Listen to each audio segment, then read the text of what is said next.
Muy buenas tardes a todos. Mi nombre es Alberto Tornero. Trabajo en PricewaterhouseCoopers y llevo unos años, pues ya no sé, nadie lo conoce, unos años participando junto con la escuela en todos los programas de Big Data.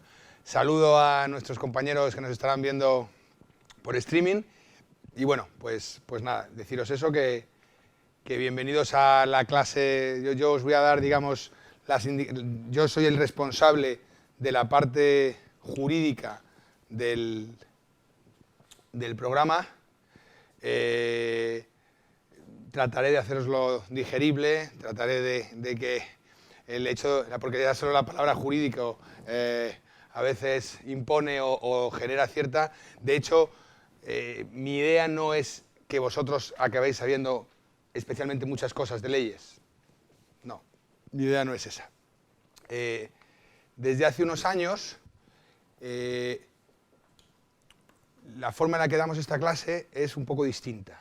Y es, a mí no me interesa que vosotros conozcáis qué dice la ley, ¿vale? Porque yo os lo voy a decir y generalmente se os va a olvidar. Lo que me interesa es identificaros elementos de negocio relevantes que tienen un elemento jurídico importante. Es decir, y ahora veremos, y espero que durante las 2 horas os pueda servir, veremos cómo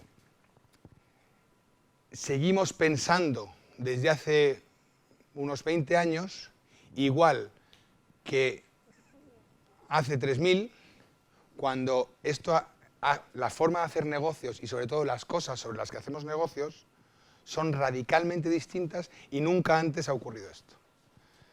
Entonces, yo llevo unos años ya, unos añitos, yo soy socio de la casa de Price desde hace unos años, ya llevo unos añitos trabajando en esto, hace un par de años estoy desarrollando un área en Price de empresas de alto potencial y cada vez más, personalmente me doy cuenta, y eso es un poco lo que busco transmitiros, que hay elementos básicos de los activos con los que vosotros trabajáis, digo, en el sentido del programa en el que estáis,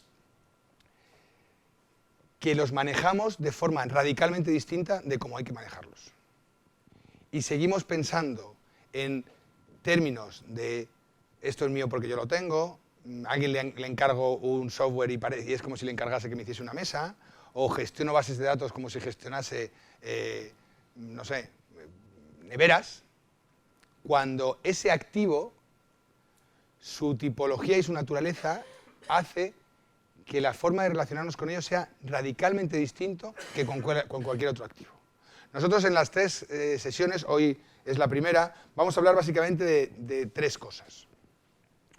Hablaremos de, esta primera clase hablaremos de activos intangibles, qué es un activo intangible, y trataré de provocaros y de mostraros cómo hay que romper una determinada forma de pensar, que venimos pensando de un modo, y trataré con algún ejemplo de hacéroslo. Luego hablaremos de datos en su conjunto, porque es muy habitual pensar que cuando alguien junta derecho y datos, solo hablamos de datos personales. No, ¿vale? Y de hecho, iniciaremos la clase, tendremos 3 clases, iniciaremos en la clase de hoy la primera parte de los temas de privacidad y hablaremos de software, ¿vale? Para en la última clase hacer un resumen y, si nos da tiempo, hablar de otros activos como es el know-how, básicamente, o si queréis hablaremos de redes sociales y demás, ¿no? Pero bueno, mi intención sobre todo, ya os digo, es que después de las 3 sesiones, que arduamente espero que os interesen, después de las 3 sesiones os hayáis llevado 4, 5, 6, 7 luces rojas, no rojas, luces, que os sirvan desde una perspectiva de negocio y que os sirvan para, 1, optimizar al máximo aquellos activos con los que trabajáis, o 2, minimizar los riesgos de aquellos activos con los que trabajáis. Ambas cosas, ¿vale?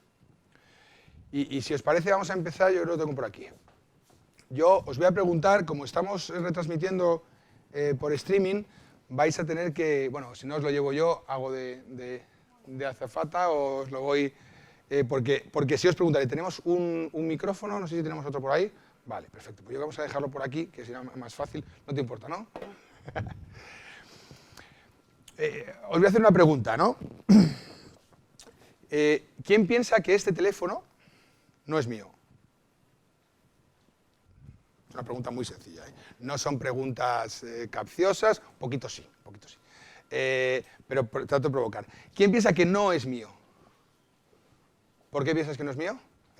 Bueno, yo si no, yo lo voy repitiendo. ¿Por qué piensas que no? No, cualquiera de los dos.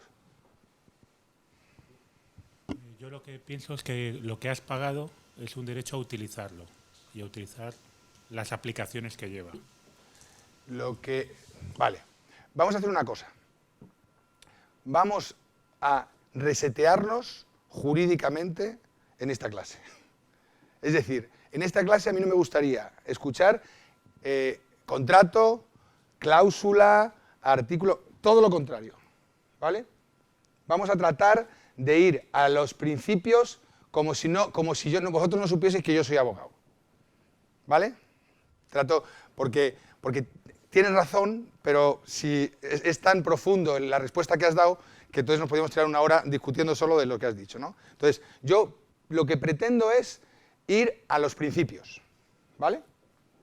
Pero bueno, entiéndeme, que no es que no te quiera contestar, sino busco respuestas mucho más primarias, o sea, no tan sofisticadas.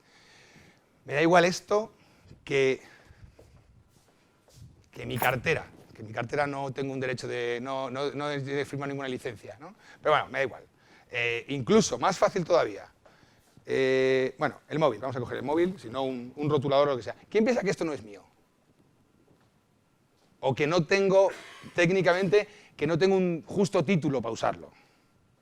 ¿Vale? Que es como se dice jurídicamente. Porque sí, alguien me dirá, es de la empresa, está en renting. Y de nuevo empezaremos a perturbarnos la cabeza con términos jurídicos. ¿Quién piensa que no es mío? ¿Alguien lo piensa? Entiendo que todos pensáis que es mío, ¿no? O que... ¿no? ¿Y por qué pensáis que es mío?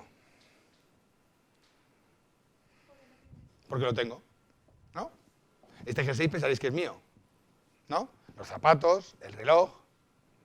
Probablemente, si yo en vez del teléfono tuviese este bolso, estuviese un poquito más sucio y corriese por la Gran Vía hacia abajo y detrás una señora gritando al ladrón, no pensaríais que es mío.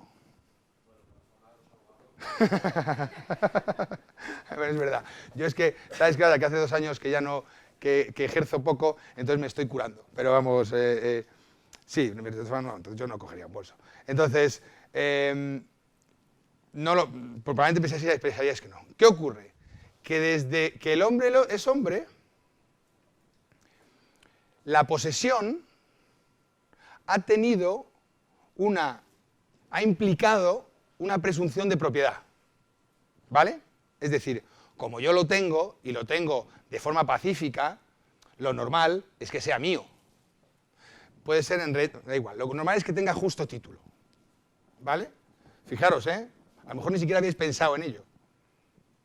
¿Ok? Ha quedado, es claro, ¿no? Ok.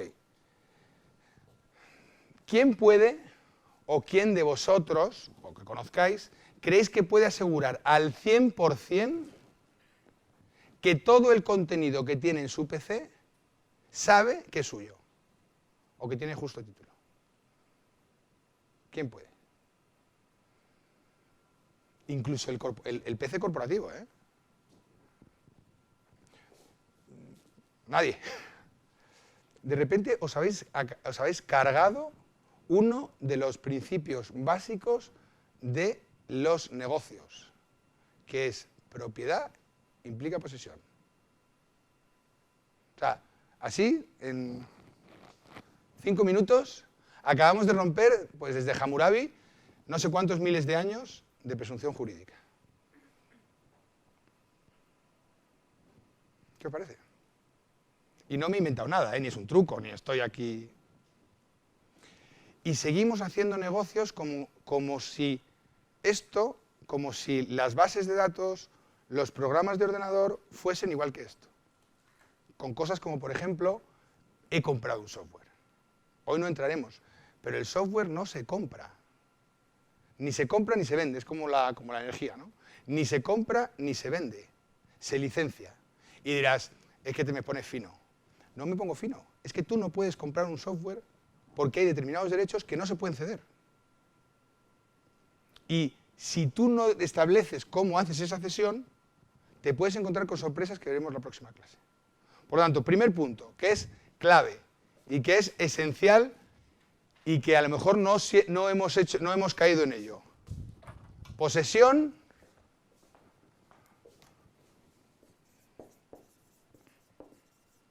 no implica propiedad. Fijaros si el principio de cientos de años de que posesión implica propiedad, que hasta hay formas en las que tú puedes acabar siendo propietario de algo que no es tuyo solo por poseerlo. Es una cosa que se llama la usucapión. O sea, si tú posees algo de buena fe, un bien mueble, a los 3 años ese bien mueble es tuyo. Inmueble a los 10.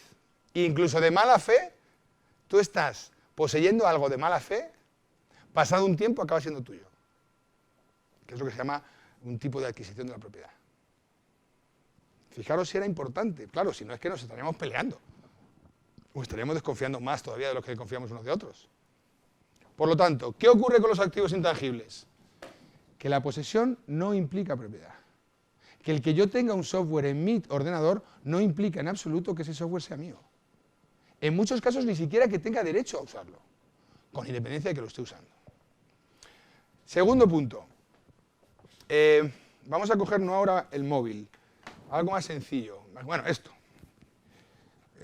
Incluso me gustaría algo más sencillo, un clip, ¿no? Esto es un rotulador, ¿vale? ¿Este rotulador es único?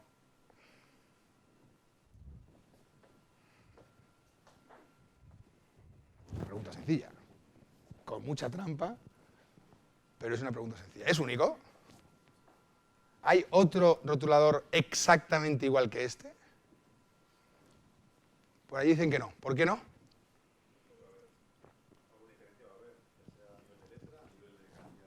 Porque alguna diferencia va a haber, efectivamente. Por lo tanto, en el mundo tangible, esta mesa y esta mesa, a pesar de que parezcan idénticas, alguna diferencia tienen, ¿no? ¿Estamos de acuerdo? Vale, yo os pregunto. Cojo un documento, doy a copiar y lo pego. ¿Qué diferencia hay entre uno y otro? No entro en timestamping, no entro en que esté... ¿Qué diferencia hay? Por eso os digo, vayamos a los principios, ¿vale? ¿Qué diferencia hay entre el documento original y el que he copiado? Ninguna. Fijaros. El negocio se basa en cosas. O sea, los negocios se basan en cosas.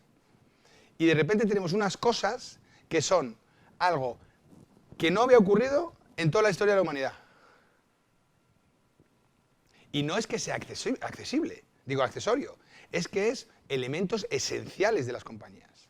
Nosotros, la ley 11 la ley de administración electrónica, lo que hacía es de 2007, /11/2007, lo que hace es que el procedimiento administrativo, incluso unas modificaciones para poder hacerlo por vía telemática y demás, ¿no? Unos cambios. Entonces, uno de los derechos que tenemos todos los administrados, ¿vale?, es a que a mí, cuando presento un documento, y lo habréis visto, me sellen una copia. Esto cualquiera que haya ido a una administración pública sabe que te pueden sellar, según a lo mejor al funcionario, si le vas a molestar más, si le obligas hasta sellarle todas las páginas. Pero generalmente tú entregas un documento y te llevas una copia sellada con la fecha y el registro, generalmente, ¿no? Por lo tanto, tienes un original que entregas y una copia que recibes. Es un derecho, ¿eh? Y es bastante relevante porque permite que tú pruebes que has hecho algo, ¿no? De un plazo bastante importante. Claro, nosotros nos planteamos, desde un punto de vista telemático, cuando tú presentas un documento, cuál es el original y cuál es la copia. Porque son idénticos. No sé si entiendo que algunos de vosotros os acordáis de las cintas, cuando uno grababa cintas. Que te grababas cintas y la grababas de la radio o la grababas de otras cintas Y claro, la tercera vez aquello parecían psicofonías, más que música, ¿no? Y sonaba el clac, clac cuando das al stop, y a la cuarta o la quinta aquello era imposible, ¿no? ¿Qué sucede cuando la música se convierte en digital? Que yo escucho exactamente igual el original que la copia. Porque básicamente, yendo a un tal, son ceros y unos. Quiero decir, llevándolo al extremo. Entonces, de repente tenemos otro elemento adicional, que no ha ocurrido en toda la historia desde que hacemos negocios, que es que el original y la copia son idénticos. ¿Ok? Vamos a ponerlo aquí. Hay una cosa adicional que no siempre pasa y es que además son relativamente fáciles de copiar, ¿vale? Pero el original es igual a la copia. Y hay un tercer elemento. Podría haber más. Este rotulador. Yo cojo este rotulador, ¿vale? Incluso algo más sencillo, un clip, ¿vale? Un clip metálico. Yo cojo un clip metálico. Y no es difícil hacer clips, ¿no? Es una máquina, entiendo, no tengo ni idea de cómo se hace, pero entiendo que meterás metal, saldrá, doblará, ¿vale? Pero tú tienes que estar pendiente de que la máquina funcione, de que entre metal, de que aquello se haga y demás, ¿no? Por lo tanto, dejémoslo ahí. Pongamos el caso, otro ejemplo. Pongamos el caso de un sensor. Yo pongo un sensor, ¿vale? Donde sea. Y ese sensor empieza a registrar información. ¿Cuál es el límite de eso? Más allá de la capacidad. Imaginemos que no tenemos límite de capacidad. ¿Cuál es el límite de la generación del activo? No sé si me estoy explicando. O sea, ¿dónde acaba ese activo? ¿Dónde acaba la base de datos? En ningún sitio. Puede ser eterno. Por lo tanto, otra de las características de los activos intangibles es que pueden ser generados de forma ilimitada. Yo puedo generar información solo poniendo un sensor. No me hace falta hacer nada más. Y esa información, eso es valor. Y ahora lo hablaremos del tema de los sensores. Y si queréis poneros el ejemplo de agro, que a mí me gusta mucho, todo lo que es aunque la palabra agrotech me queda un poco rara, pero todo lo que es la tecnología relacionada con el sector de agro, ahora hablaremos un poco por ejemplos que vienen muy bien, ¿no? Por lo tanto, su generación puede ser ilimitada. ¿Qué otro activo, excepto el agua o la luz, ¿vale? ¿Qué activos con los que venimos haciendo negocios durante la historia del hombre, y perdonad que me ponga así un poco, pero es que es así, tienen estas características?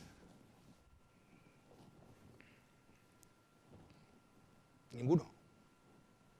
Si te pones a investigar, pues el agua. Pero básicamente ninguno, porque nosotros estábamos acostumbrados generalmente a trabajar con cosas tangibles. Generalmente, de hecho, cuando hablamos de intangibles, hablamos de cosas etéreas, ¿no? La reputación. Y de repente ahora cosas intangibles como es el software o como es los datos, son activos relevantes en cualquier compañía. Y en algunas es su objeto, puro y duro. Y cada vez más, ¿no? Lo veis con los bancos, ¿no? Que los bancos empiezan a decir que ¿quién es su competencia? No sé si visteis declaraciones de Ana Botín, ¿no? Al respecto. O sea, cuando además los verticales empiezan a tumbarse y empiezan a ser horizontales. ¿Quién pensaría que el competidor del Banco Santander es Google? Pues no lo digo yo, ¿eh? Lo dice la presidenta del Banco Santander. Y os digo, yo que llevo 2 años dedicándome a empresas de alto potencial, compañías relativamente pequeñas, entre 1 y 60 millones de euros de facturación, que crecen al 30 o 40% cada año, o sea, compañías muy veloces, es una de las cosas en las que te das cuenta, ¿no? ¿Por qué? Porque sus activos no ocupan espacio y no se tocan. Por lo tanto, las capacidades de explotación son líquidas. Esto es, de verdad, si yo tuviese que pediros que os quedaseis con alguna idea más de las que os quedaréis, porque creo que quedéis con más de una, esta reflexión probablemente sea la más importante. Y es que estamos haciendo negocios en el siglo XXI como los veníamos haciendo desde el siglo, ¿cuántos? 6, por irnos a los griegos, antes de Cristo. Y el problema es que lo que se entiende es que las cuestiones legales, se entiende que esto, por ejemplo, la propiedad intelectual, se entiende que es un tema legal. Y no es un tema legal. La propiedad intelectual, si tú tienes que hacer un contrato o emitir un dictamen sobre el derecho de transformación en el software, sí, es un tema eminentemente legal. Pero el saber que si tú no pactas en una cesión, si a ti alguien te desarrolla un programa de ordenador y tú no pactas que esa cesión sea en exclusiva, la cesión es no exclusiva. ¿Qué significa esto desde la perspectiva práctica?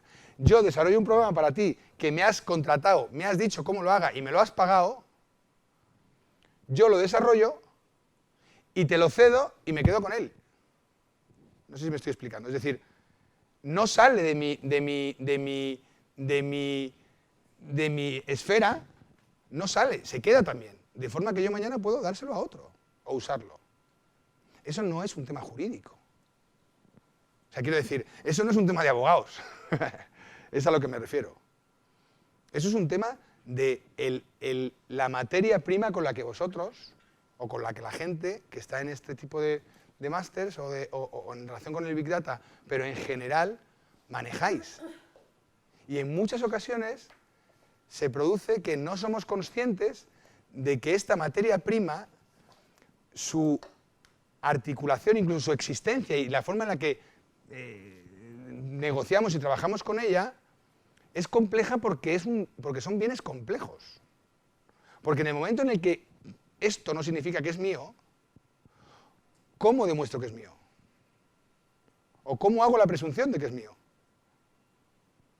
Fijaros, ¿no? ¿Cómo lo hago? Solo hay dos formas de hacerlo. Uno, haciendo una manifestación, es decir, diciendo en algún sitio que esto es mío, o dos, viendo qué dice la ley cuando no decimos nada sobre esto. Esa es la ambición que yo tengo durante estas 3 clases, estas 6 horas. Transmitiros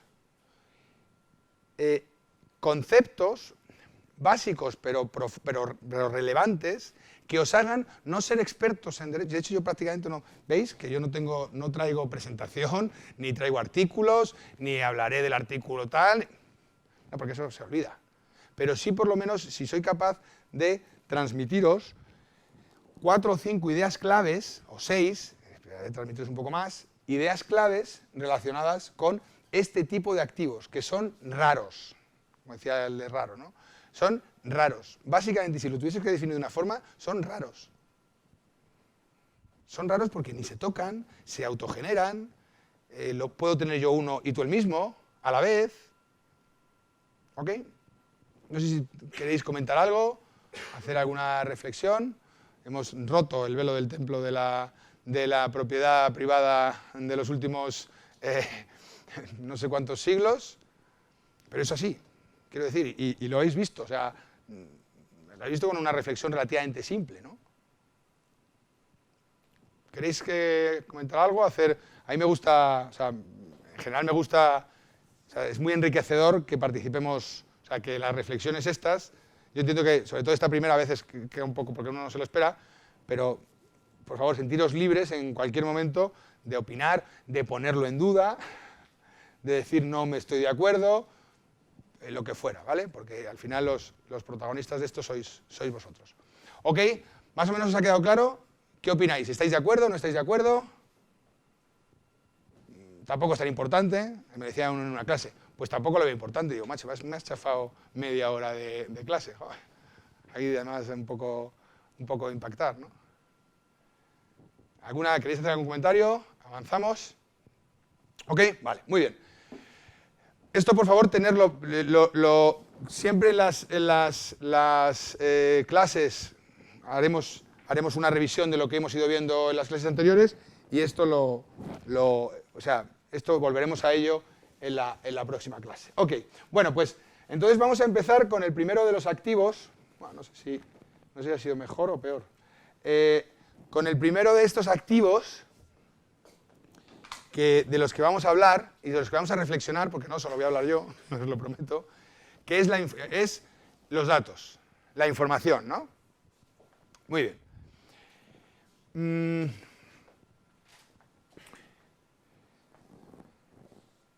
Es muy habitual cuando pensamos en información y pensamos en temas jurídicos, pensar en privacidad, ¿no? Creo que a ninguno de los que estáis aquí se os habrá escapado y muchas veces hemos hablado. Pero yo os voy a hacer una pregunta antes. Os pongo un caso práctico, un ejemplo. Un campo. Vosotros sabéis que el vino,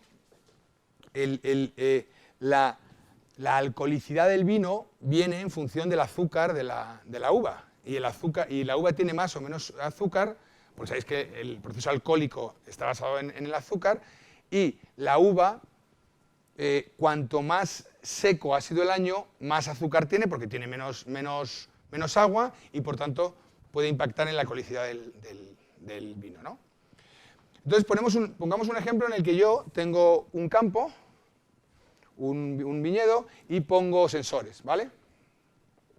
Pongo sensores, yo soy una empresa de software, y otro es el dueño del campo, pongo sensores y empiezo a medir la humedad, ¿vale?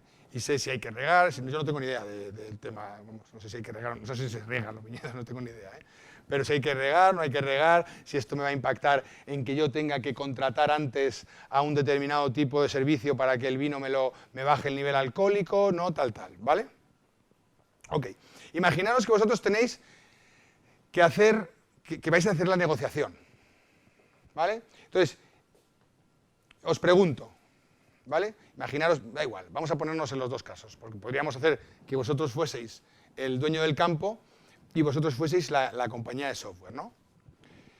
Si vosotros fueseis los dueños del campo, ¿qué cosas creéis que serían importantes que hay que poner en el contrato? Me da igual el contrato, en la relación, ya luego lo que ponga el contrato veremos. ¿Qué cosas habría que pactar? ¿Qué cosas creéis que serían relevantes? Vosotros como dueños del campo, que contratáis una compañía que va a gestionaros información, ¿qué cosas creéis que serían importantes? ¿Qué pondríais? Venga, lanzaros. Incentivo, o sea, que consigamos un objetivo, ¿vale? ¿Qué más cosas? Disponibilidad de la información, probablemente. ¿Qué más cosas? ¿Qué cosas creéis que serían relevantes? No, son ellos. Tú eres la empresa de software. No te preocupes, broma. ¿Qué más? Disponibilidad de la información. Ahora veremos que no la compartas, que tengas unos objetivos claros. Ok. Vosotros como empresa de software, ¿qué cosas serían relevantes? ¿Qué pondríais en ese contrato? ¿Qué creéis que sería relevante desde vuestro punto de vista poner en ese contrato?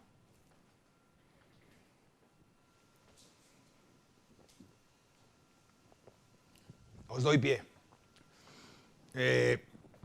Mira, las decisiones que tomes, no las vas a tomar, o sea, las tomas tú, pero no me hagas responsable por la información que yo recabe de las opiniones que tú tomes.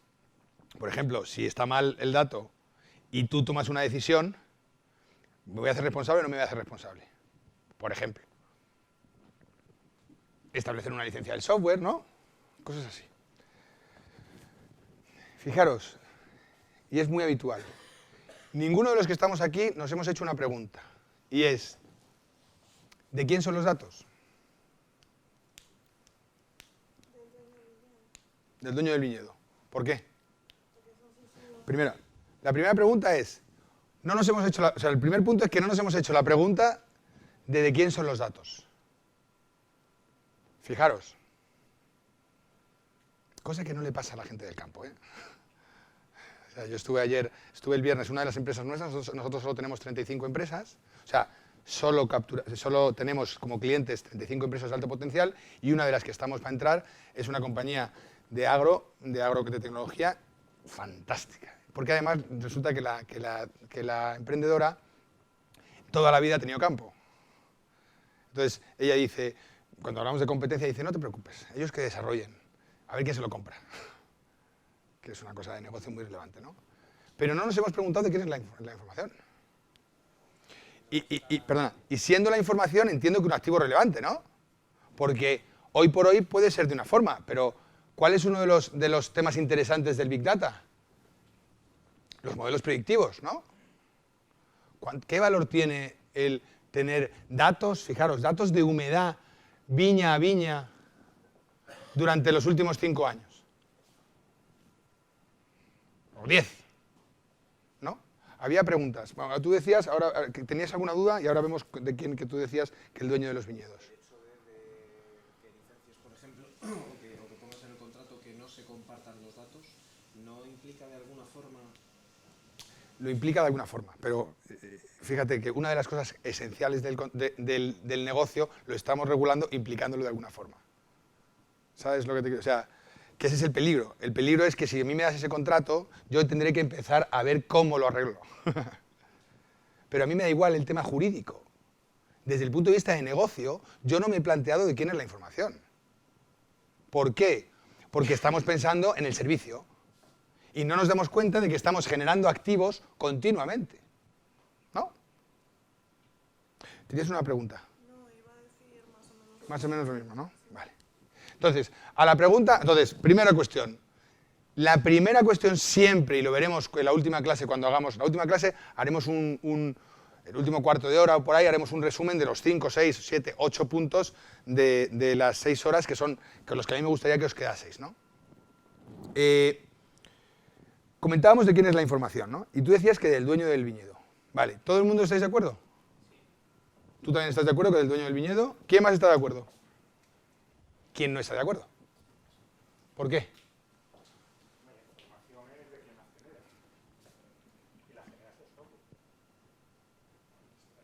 Por lo tanto, ¿vale?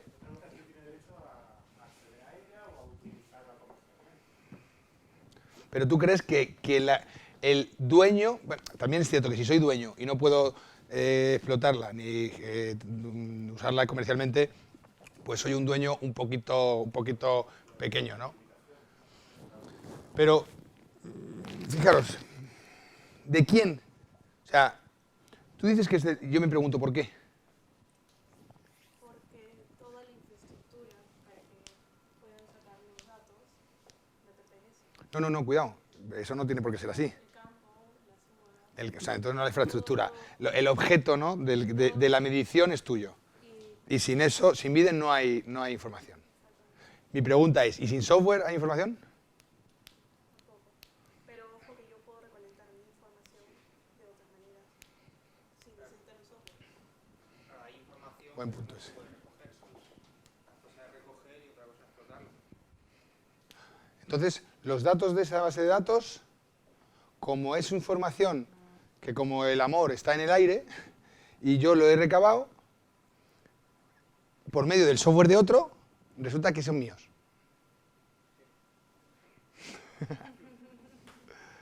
¿Estamos todos de acuerdo? ¿No? Serían de lo que diga el contrato. Ah, esto no, pero esto es como aquello de lo que diga la rubia, no sé si os acordáis del... O sea, quiero decir, hay dos palabras que no hay. Una es, lo que diga el contrato es respuesta de abogado. Digo, pero estoy en broma. Y la segunda es depende. Bueno, las palabras de un abogado generalmente son no se puede, difícil, depende, entiendo, son esas terminologías, ¿no? Está claro que lo que diga el contrato, pero la cuestión es que no habéis puesto nada en el contrato, no hemos puesto nada en el contrato. Hemos puesto temas, pero no hemos puesto de quién es. Entonces, ¿de quién es? Ahora llega alguien de la empresa y dice, oye, quiero explotar esto. ¿Puedes o no puedes? Personalmente, si os soy muy sincero, y esto me están grabando y no debería decirlo, tendría que pensarlo. Y jurídicamente, ¿eh? Tendría que analizarlo. Porque no lo tengo claro. La teoría de los frutos, ¿no? Como la vida es mía, asumamos que la información es un fruto, o sea, doble tirabuzón con caída, ¿no? O sea, yo encuentro iguales argumentos para decir que es del dueño que para decir que es de la empresa de software. O por lo menos para poner en duda que sea del dueño. ¿Sabes? O sea, no encuentro un argumento categórico, claro, que me diga, oh, es verdad, ¿cómo no? Va a ser de este, ¿no?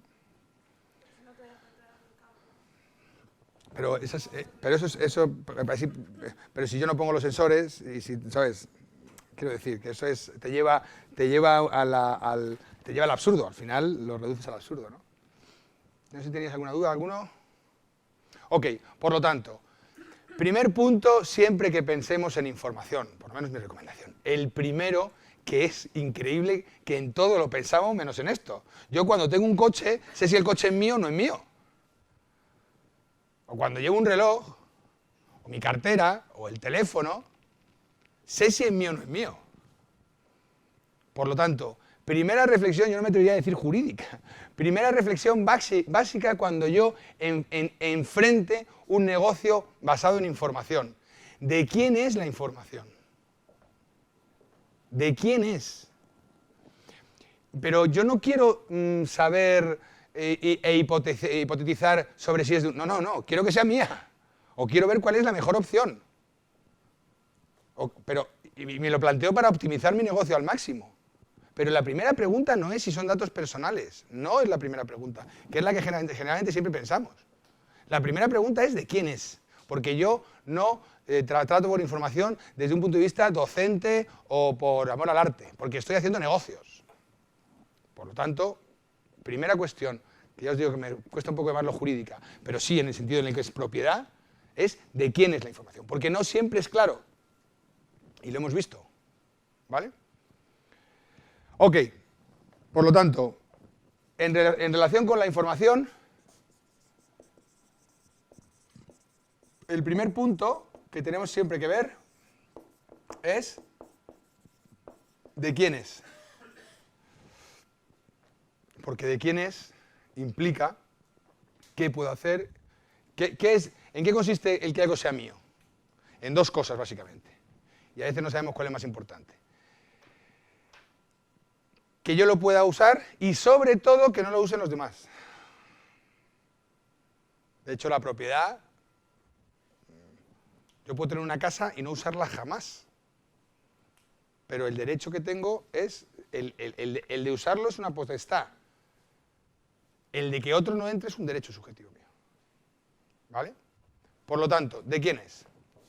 Vamos al siguiente punto, que es la siguiente pregunta. Es, una vez que tengo medio claro, o por lo menos me lo he planteado aunque no tenga claro, de quién es la información, la siguiente pregunta que tengo que preguntarme siempre es, ¿la información que yo manejo son datos personales?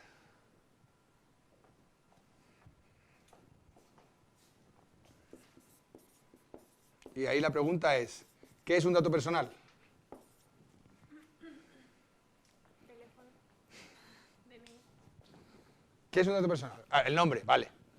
El apellido, vale.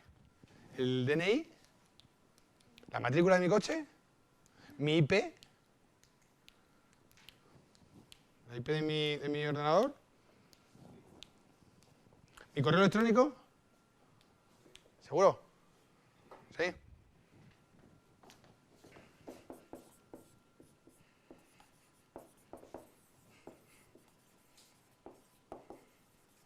¿Esto es un dato personal? ¿Estáis todos seguros de que es un dato personal? No, pero el dato personal no implica que solo lo puedas usar tú. El dato personal, la definición de dato personal, que esto sí es un poco tricky porque sí es una definición legal, es toda información relativa a una persona identificada o identificable. yo siempre pongo el mismo ejemplo. ¿Las iniciales creéis que son un dato personal? No, ¿verdad? Estas son mis iniciales.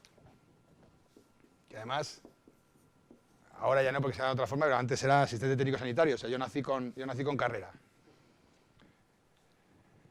¿Eso es un dato personal? Ahora se puede decir depende, de vez en cuando. ¿Qué creéis? Depende si, por ejemplo, hay en el censo de 40 millones de españoles, pues muy probablemente no sea yo el único que haya nacido con carrera. Vale, en la EOI. Probablemente tampoco, ¿no? Si yo tengo iniciales de gente, tú vas a pensar, estás todo el rato pensando en este tío, este tío, ¿no? ¿O sí? Si os pongo estas iniciales, ¿podríais identificar a alguien en la EOI? ¿Sí? Y son igual de iniciales. Es más, una letra menos, ¿eh? Que para los que están viéndonos es Wolfram Rozas, el director del curso. Y es el mismo dato. Son 3 letras del nombre y de los apellidos. ¿No? O sea, ¿qué significa esto? Que un dato personal es un concepto jurídico indeterminado. Es decir, por lo tanto, la primera pregunta es, ¿qué debo ser? Yo recomendaría, seamos generosos en el concepto de cuándo es algo dato personal o no lo es. Pero ese es el primer punto que tengo que preguntarme. ¿Por qué? Y no hablo desde un punto de vista jurídico, hablo de nuevo de negocio. Porque en el momento en el que yo trabajo con datos personales, mi propiedad se limita. Es decir, mi capacidad de disponer sobre esa información entra, o sobre esa capacidad de disponer entra una normativa específica que es la normativa sobre privacidad. Por lo tanto, yo desde una perspectiva de negocio tengo que saber que eso impacta en mi negocio.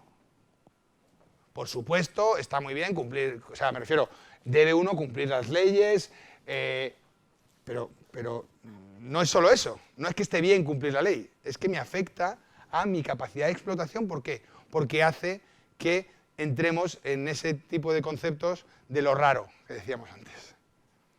¿Por qué? Porque es que los datos personales son una cosa muy, iba a decir muy personal, ¿no? Os voy a hacer una pregunta y levantad la mano los que queráis, en cualquiera de las dos, ¿vale? Son 2 preguntas.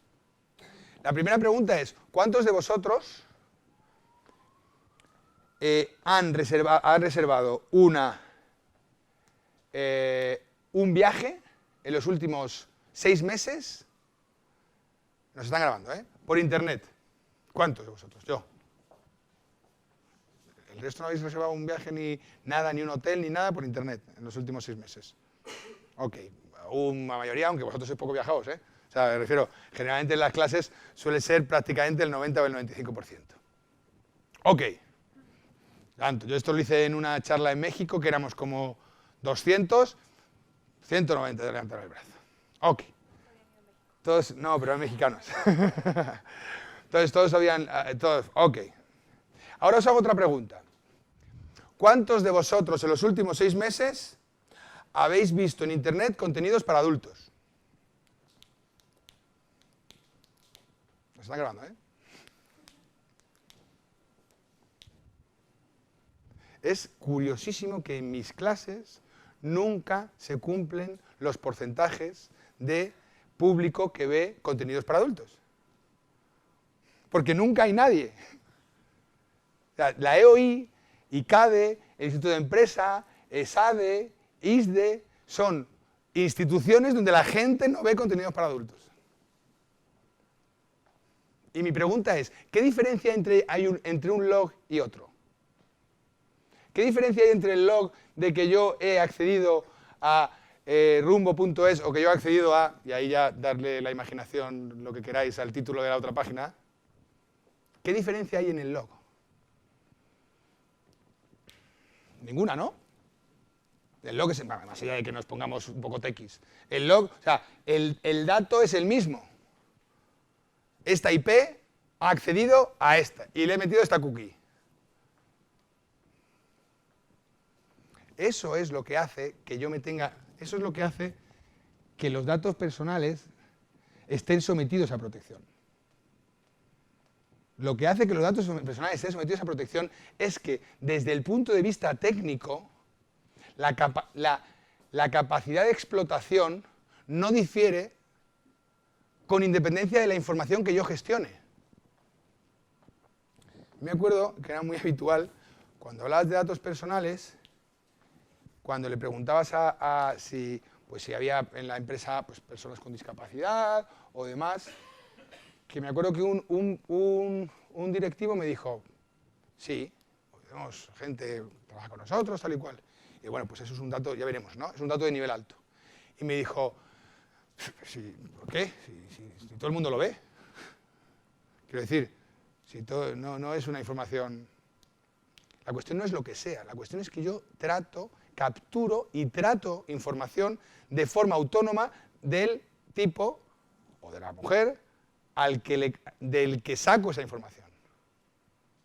¿Veis un poco esa es la razón por la que los datos personales se protegen? Realmente los datos personales, ¿sabéis cuáles vienen derivados de, aunque el Tribunal Constitucional generó un derecho autónomo en 2 sentencias creo que es de 2000, vienen derivados del artículo 18 de la Constitución española.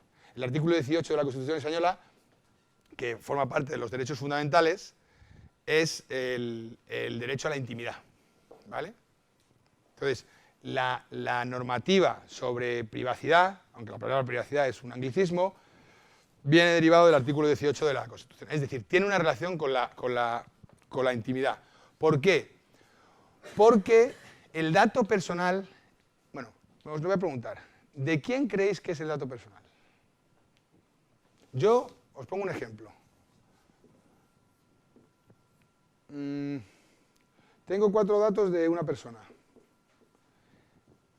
Genero un proceso fantástico que me da 30 datos inducidos de esos 4. ¿Vale? ¿De quién es el dato personal? Es mío, como empresa, es del señor o la señora. ¿De quién creéis que es? Venga, animaros. Es del señor. O sea, los datos personales siempre son del señor. Pero no digo si te suena porque lo has oído, digo, ¿qué opinas? Yo quiero saber qué opinas. ¿Tú opinas eso? ¿Todos opináis eso? ¿Que son del señor? O sea, me he gastado una pasta, ¿eh? Y el señor no tiene ni idea que es target objetivo de coches de alta gama de 30 y 60.000 euros, ¿eh? Él no tiene ni idea. ¿Ese dato es suyo?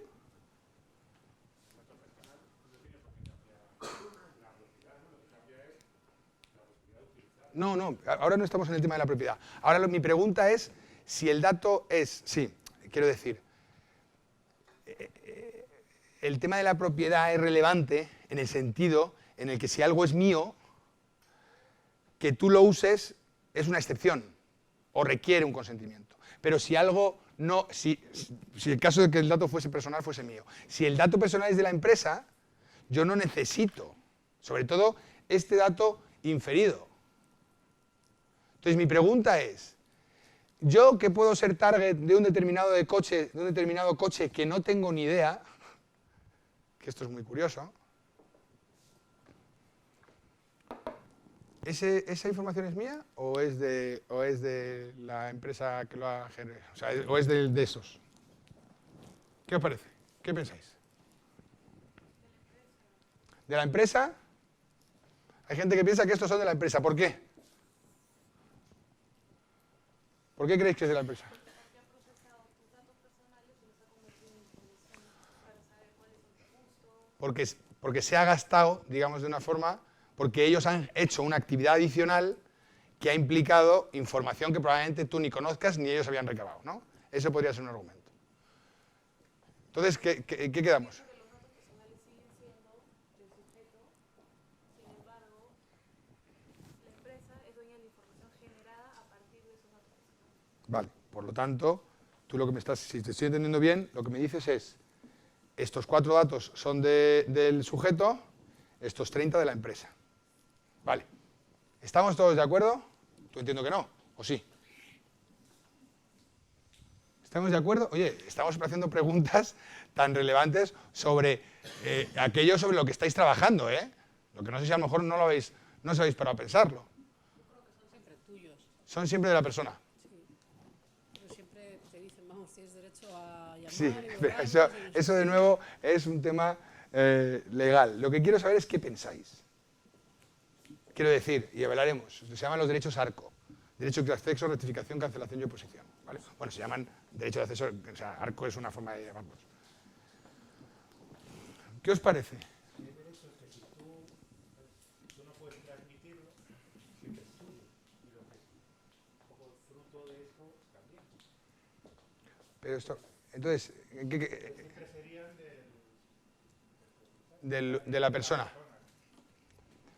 Los datos personales siempre son del individuo. Siempre. Porque es información suya. Que tú trates esa información para sacar más información que él desconoce, bueno, pues hará que tú tendrás más información suya. Pero siempre es información suya. Esto es clave y esencial. Porque esto articula todo lo que vamos a ver en materia de protección de datos. ¿Vale? Hay un punto sobre el que probablemente en la siguiente clase reflexionaremos, porque es una reflexión que es un poquito, digamos, un poquito elevada o que va en otro nivel, pero que es bastante relevante. Y es, ¿el concepto de privacidad es un concepto estático? Es decir, no el concepto jurídico, que al final el concepto jurídico no es más que una manifestación de un tema, o debe ser una manifestación de un entorno social, ¿no? ¿Vosotros qué creéis? Mi pregunta, de nuevo la hago, es, ¿vosotros o yo, con las posibles diferencias de edades que haya, tenemos la misma percepción de lo que es privado o de la privacidad o de la intimidad que tiene un chico de 16 años?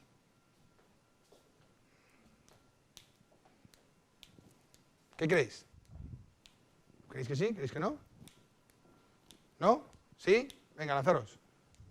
¿Tú crees que no? ¿Y por qué crees que no? Creo que a 16 años comparte la información, cualquier tipo de información sin pensar en qué puede repercutir o qué repercusión puede tener. Vale. ¿Estáis todos de acuerdo con eso? Yo lo estoy.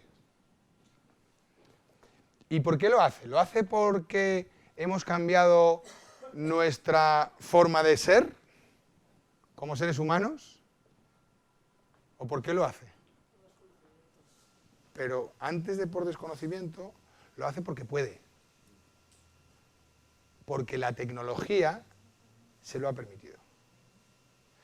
Para que a mí, en el instituto, mis compañeros se enterasen o viesen una foto mía de haciendo algo que no debía hacer, cuando yo iba al colegio, el compañero tenía que traerse la cámara de fotos al colegio. Y a lo mejor incluso de esas, como ya de una comunión, ya no hay, pero de esas que hacían claro, no sé si os acordáis, de estas que... Tenía que traerse la cámara al colegio. Tenía que hacerme la foto. Que fíjate tú, lo normal que era en el colegio un tío con una cámara de fotos. Tenía que hacerme una foto. Tenía que revelar la foto. Tenía que fotocopiarla y tenía que ir poniéndola o repartiéndola. Fijaros, ¿eh?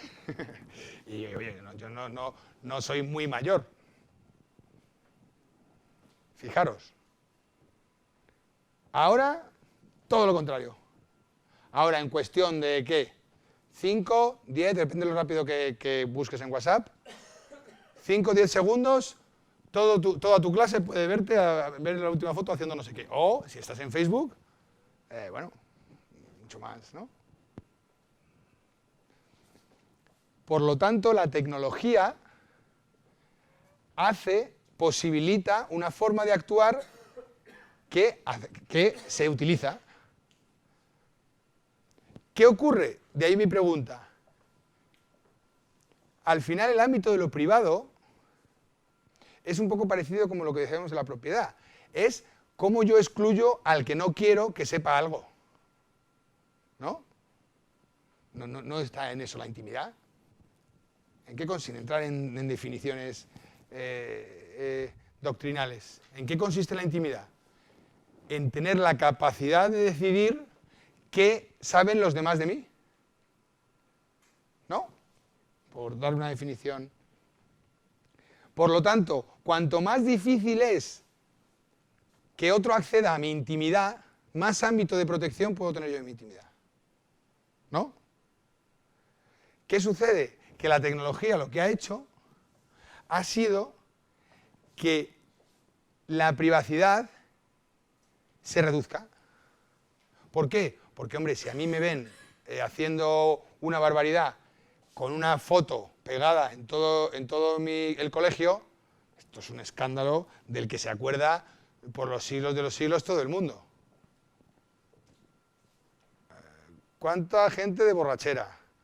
¿Cuánta gente en situaciones no especialmente pudorosas? ¿Cuánta gente en determinados sitios donde no tenía que estar? ¿Cuánto? ¿Cuánta gente directamente que se les ve desnudos? No sé si veis por dónde. O sea, en el momento en el que esto empieza a ser algo habitual, empieza a mover la intimidad hacia otro lado y empieza a reducir el ámbito de la intimidad. Fijaros, la tecnología, yo en el ámbito en el que sé, no me entro en otros, la tecnología ha hecho que está haciendo que seamos distintos. Que seamos distintos como personas y que el salto generacional sea tremendo. Ahora hay gente que le importa muy poquito que le vean como Dios le trajo al mundo, porque es al 6º o al 10º de su clase al que le han visto. Claro, cuando te ven a ti solo, pues estás... Pero cuando eres el 10º, pues vaya, pues qué ilusión. Pues otro, pues vale. Y esto es la tecnología. Por lo tanto, a lo que se dedica básicamente, cuando hablamos de datos personales, desde este punto de vista, lo que hacemos básicamente es ver cómo regulamos la potencia que la tecnología da del uso de la información de las personas físicas. En eso consiste. ¿Por qué? Por lo que hemos comentado. Porque como el dato es mío, yo con el dato hago lo que quiero. Como lo del gato, ¿no? Hago con ello lo que quiero. En eso consiste la privacidad. La normativa sobre protección de datos. ¿Alguna pregunta? ¿Queréis algún comentario? ¿Algo que no estéis de acuerdo? ¿O que lo estéis? ¿O alguna reflexión? Ok. Pues en lo que llevamos de clase nos hemos cargado varios siglos de relación pacífica con el derecho y hemos reducido a una mínima expresión la intimidad. Veremos cuál es el próximo objetivo. Ok, datos personales. ¿Qué es un dato personal? Un dato personal, y esto sí es importante que lo tengáis en cuenta, un dato personal, que es una definición del artículo 3 de la ley, es toda información relativa a una persona identificada o identificable. De ahí las iniciales de Wolfram. Identificada o identificable. ¿Vale? En el momento en el que un dato es un dato personal, se le aplica la normativa sobre protección de datos. Esto es muy importante, porque lo que hace que apliques o no apliques a una información, todo lo que supone la las obligaciones y los límites que implican la normativa sobre protección de datos giran sobre el concepto, sobre que ese dato sea dato personal. Por eso es muy importante, ¿vale? De hecho, el reglamento que desarrolla la ley excluye del concepto de dato personal determinada información, por ejemplo, información personal que se utiliza desde el punto de vista comercial, ¿vale? ¿Para qué? Para quitarle de todas las obligaciones que implica el tener datos personales. Por lo tanto, primer punto fundamental cuando hablamos de datos personales es el concepto de dato personal. Ok, hemos dicho que el concepto de dato personal es todo dato, una persona física identificada e identificable, y hemos dicho que el dato personal es del dueño, de lo que dicen los ingleses el data subject, el sujeto, que la ley lo llama afectado, que ya te pone en predisposición, ¿no? Ok.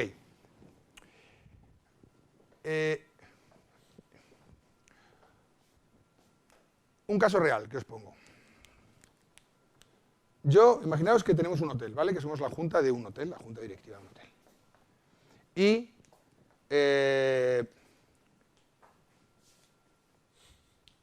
vamos a abrir otro hotel en la playa. Y a alguien se le ocurre decir a nuestros clientes, a nuestros mejores clientes, les vamos a mandar una carta invitándoles a pasar 2 noches gratis para 2 personas en el hotel que abrimos en la playa. Ok, ¿qué os parece? Una idea estupenda, ¿no? ¿Lo haríais? ¿No lo haríais? ¿Pensaríais en algo? ¿Qué haríais? Si tenéis permiso para hacer el qué. ¿Y por qué? Si es algo bueno para ellos. Yo le estoy enviando a él una información regalándole una noche de hotel. ¿A quién no? Dices, bueno, ok, ya es un tema legal, pero desde un punto de vista práctico. ¿A quién no le va a gustar? Una persona que da este hotel sin que lo sepas mucho. Por ejemplo. Es que ese es el caso. El caso exactamente es ese. Es un caso real. El caso es que un hotel tomó esta decisión, envió la comunicación y envió las cartas a los domicilios de sus, como dicen los ingleses, heavy users. Claro, lo que pasa es que el correo lo abrió y date que el cónyuge abre la carta, estimado señor o señora tal. Dada su condición de usuario preferente de nuestro hotel, que además casualmente está en la misma ciudad donde reside, tiene su residencia habitual, le informamos que para un grupo selecto de personas le invitamos a que pase un fin de semana en no sé qué, no sé cuántos. Eso es lo que se llama un detonador de explicaciones.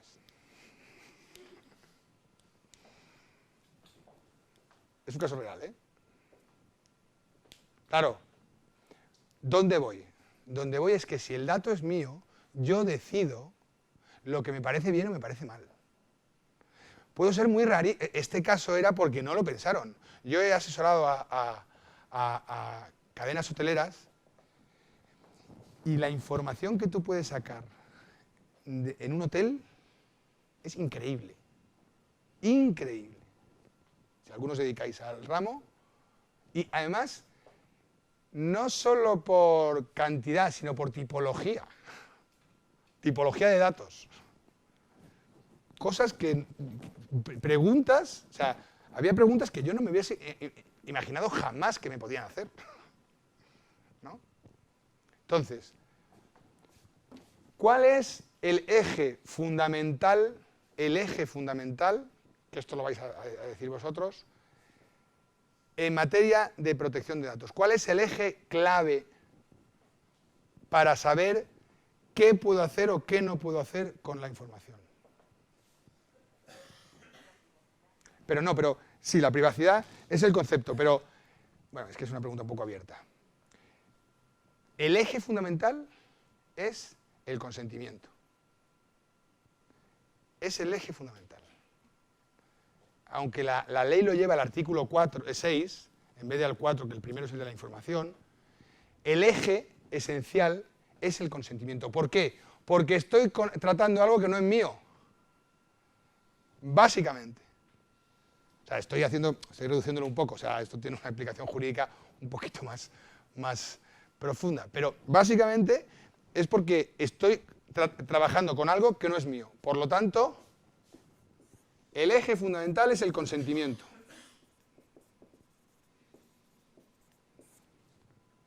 Por lo tanto, si yo me encuentro con una base de datos, lo primero que me tengo que preguntar es ¿qué puedo hacer con esa base de datos? Y eso me lo va a decir saber que han consentido, porque el consentimiento puede ser, o sea, tú puedes tener o el consentimiento por tácito o expreso por el usuario, o la ley te puede dar un consentimiento ex lege, que se llama. Por ejemplo, claro, si el dato es mío, yo voy a hacer una cosa, voy a ir al banco, voy a pedir una hipoteca, cuando me hagan la transferencia, voy a mandar una carta al banco diciendo que borren mis datos. El dato es mío, ¿no? Esa es una excepción legal. Los datos gestionados por contrato no necesitan el consentimiento. ¿Qué ocurría en el hotel? ¿Yo podía tener los datos de mis huéspedes? ¿Podía o no podía? ¿Sí? ¿Qué ocurre? Que yo lo que tengo con ellos es un contrato de alojamiento. Por lo tanto, para lo que yo puedo tratar los datos es todo aquello relacionado con el contrato de alojamiento. Pero enviarle publicidad no está relacionado con el contrato de alojamiento. El invitarle a pasar una noche para dos en otro hotel no está en el contrato para del alojamiento. Si ahora ese señor va con su mujer a ese hotel y le dice, oye, como usted es un buen usuario en recepción, ¿no? Mientras está haciendo check-in, se lo dice en ese momento, ¿qué pasa? Ahora eso sí que es alojamiento, ¿no? No. La duda ahí es para qué utilizas los datos. La cuestión es para qué utilizas sus datos, ¿no? Entonces, es un buen punto. O sea, no significa que cuando yo esté en el hotel puedan hacer conmigo lo que quieran, porque como estoy ahí, no es eso. Lo que es yo creo que probablemente, aunque es un buen ejemplo, porque generalmente siempre esto se plantea con cartas, con comunicados, con tal, yo creo que, pues la verdad es que no me lo he planteado nunca si podríamos llegar al paroxismo de decirle, disculpe, ¿me da usted su consentimiento para hacerle una oferta promocional? Sí, se lo doy. Empieza, ¿no? Entonces, la verdad es que teóricamente pues no sabría decirte. Pues a lo mejor si nos volvemos locos, pues tú estarías tratando su dato que conoces porque has visto que es un heavy user y demás, ¿no? Ahí, sí, yo creo que si te pones a buscar, probablemente podrías buscarle porque él sabe que tú eres usuario porque has mirado el histórico que tienes, ¿no? Pero vamos, nunca, fíjate, esa pregunta nunca me la han hecho. Nunca me han hecho la pregunta de si tengo que pedirle consentimiento. Bueno, hubo un tiempo en el que tú tenías que expresamente autorizar la publicidad por correo electrónico. La pregunta es, ¿preguntarle ya forma parte de una actividad comercial? O sea, ¿tengo autorización para preguntarle? ¿Entendéis lo que os quiero decir? ¿No? A veces he producido un poquito de paroxismo con esto, ¿no? Y claro, como las sanciones son muy altas, pero vamos, yo te digo, yo ahí lo que le diría es, usted es tonto. Pero qué profesional es usted, quién sabe quién es aquí mi partener, ¿no? Pero vamos, no lo sé, ¿podrías meterle un puro por protección de datos porque te ofrezca delante de alguien? Pues probablemente sí. Sí, pero vamos, Además, hay una cosa práctica muy relevante, y esto sí es bueno que lo sepáis. En mi experiencia, no sé qué porcentaje, si el 90, el 99, el 87 o el 95, de demandas, reclamaciones relacionadas con protección de datos, no tienen nada que ver con protección de datos. Lo que es un elemento para de enfado y de agresión contra la compañía. Es decir, estoy intentando que me devuelvan el dinero, no me lo devuelven, llevo 3 meses, llevo tal y llevo cual. Ya me he cansado. ¿Qué puedo hacer? ¿Has recibido tal? Le denuncio a la... Y lo que no sabe, hay mucha gente que no sabe, porque es muy habitual el denunciar a la agencia y que la gente piense, llegue y diga, bueno, ¿y a mí qué me toca? Y lo que te toca es nada. Porque tú lo que estás haciendo es poner en comunicación a la autoridad que vela por el cumplimiento en vía administrativa, que vela por el cumplimiento de esta norma, un ilícito. Y lo que hará será sancionar. Cosa distinta es que tú hayas sufrido un perjuicio por ese tratamiento, pero entonces sabéis que en derecho español el perjuicio hay que probarlo. O sea, hay que probar que se te ha producido un perjuicio, ¿no? Y que hay una relación de causalidad. Pero, ¿por qué os digo esto? Porque si vosotros vais a tratar información, la mejor forma de no tener, por supuesto, la mejor forma es cumplir con la ley y tener abogados fantásticos. Esa es la mejor forma de no tener nunca ningún problema. Pero ahora en serio, la mejor forma de no tener problemas con la protección de datos es, 1, cumpliendo con lo que estamos hablando, y 2, gestionando muy bien la atención al usuario. Y esto sí que es una recomendación de la práctica y de la experiencia. Pero infinidad de ocasiones tú pones a rascar y es que el tío estaba cabreado. Porque le denegaste no sé qué, porque llamó 14 veces y no le hiciste caso. En mi caso, por ejemplo. Mi número de teléfono aparece en internet como una empresa de catering. Entonces, una media de 3 o 4 veces a la semana recibo algún pedido de una paella, me llaman para ofrecerme, que si soy el gerente, para ofrecerme no sé qué cosas. Pero ahora el tema va más allá. Y es que en determinados teléfonos que tienen acceso con Google, mi teléfono, cuando le llama, sale el nombre de la empresa. Yo es la 4ª o la 5ª vez que he llamado a todo el mundo diciendo, oiga, primero y además que imaginaros, que coge un tío y dice, ¿pero esto quién es? Y soy yo. O sea, y de hecho, el otro día me decía, no, es que he cogido a ver quién era. Porque salí aquí. Entonces, ¿qué ocurre? Pues que yo ya me estoy empezando a cansar un poco. Porque se lo he dicho a todo aquel que en internet he visto que tenía mi teléfono, pues me estoy empezando a cansar. ¿No? Y es lógico, que llevo a lo mejor un par de años. Y sobre todo, el pobre, uno que me llamó que no había recibido la comida. Aquel se quedó sin comer y encima lo raro es que no me volvió a llamar para ponerme verde. Claro, ¿no? Entonces, generalmente los problemas en protección de datos vienen derivados, desde el punto de vista práctico, por una mala gestión, o sea, por una gestión, o se pueden ahorrar muchas veces, mejor dicho, problemas si tienes una buena gestión de los usuarios. ¿Ok? Bueno, el consentimiento. Hemos dicho que el consentimiento puede ser o bien recabado directamente del sujeto, y ese consentimiento recabado directamente del sujeto puede ser de 2 tipos, tácito o expreso. Esto es importante porque para determinados tratamientos, tampoco os voy a aburrir y entrar en temas muy técnicos, hace falta que el consentimiento sea expreso. Por ejemplo, datos de salud, ¿vale?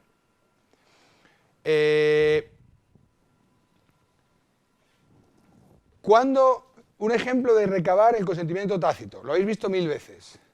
Relleno un cuestionario para una tarjeta de puntos de X y abajo aparece una cláusula que no se lee ni el tato. Esa cláusula que no se lee nadie recoge Es la cláusula de protección de datos, en la que tú no lo sabes, pero te dice que estás dando tu consentimiento para hacer X. ¿Vale? Expreso, cuando yo marco o firmo. Claro, ¿qué ocurre? Que en Internet, generalmente todos los consentimientos son expresos. De hecho, lo veis en muchísimas ocasiones que no puedes pasar si no aceptas la política de privacidad. En confianza, ¿quién ha leído más de una vez una política de privacidad? ¿Una? ¿Nadie ha leído ni una sola vez una política? Una sí, no. Aunque solo sea por un día que uno está raro, ¿no? O por curiosidad o por vicio, ¿no? Por lo que sea, ¿no? Es muy habitual. De hecho, yo prácticamente entro muy poco en redes sociales, en explicar temas jurídicos sobre redes sociales, porque es generalmente un tema relativamente sencillo. Es muy habitual que la gente pregunte, oye, ¿puedo hacer no sé qué con Twitter porque me ha cogido? ¿Puedo hacer no sé qué con Facebook porque si yo lo uso, sobre todo cuando hay, pues vosotros entiendo que tendréis que presentar un proyecto final de curso o una cosa de estas, ¿no? No sé si os han dicho o no. Yo le pregunto, ¿te has leído la cláusula que has firmado? Me dice, no. Pues léetela. El 90% de tus preguntas está en un documento que tú has firmado, ¿eh?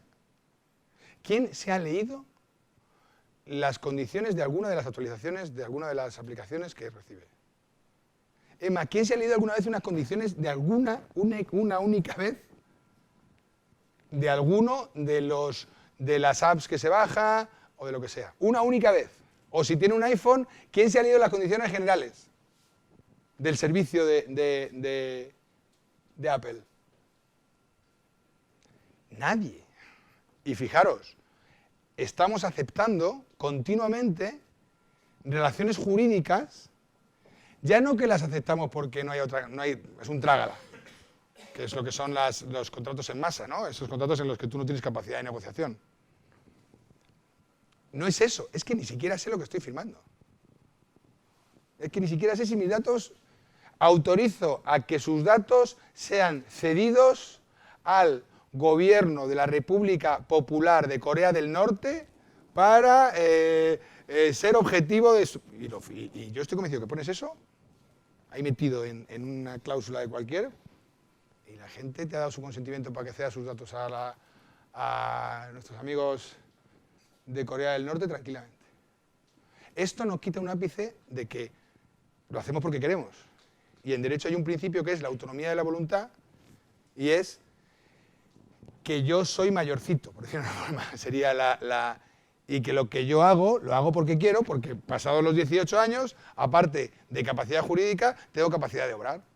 Plena capacidad de obrar. Por lo tanto, tú sabrás lo que haces. Eso es la autonomía de la voluntad. ¿Vale?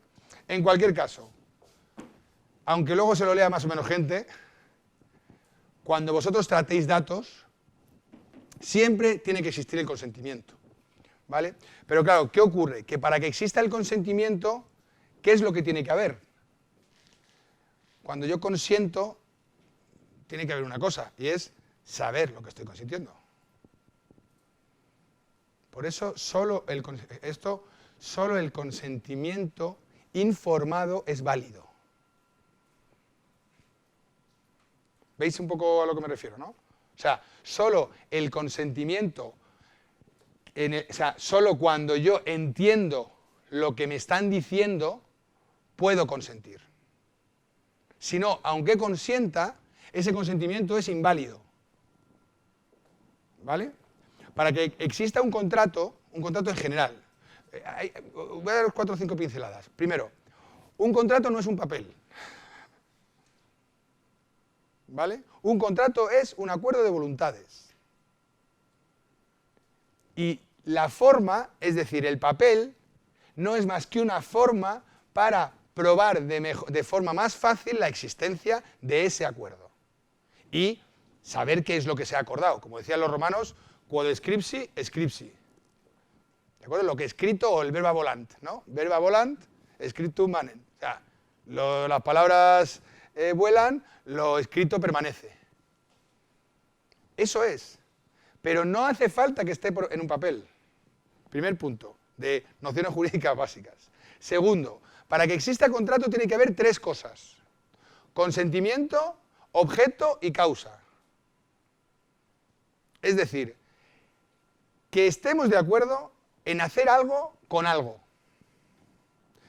Que tú y yo estamos de acuerdo en que compramos tú y vendo yo una casa.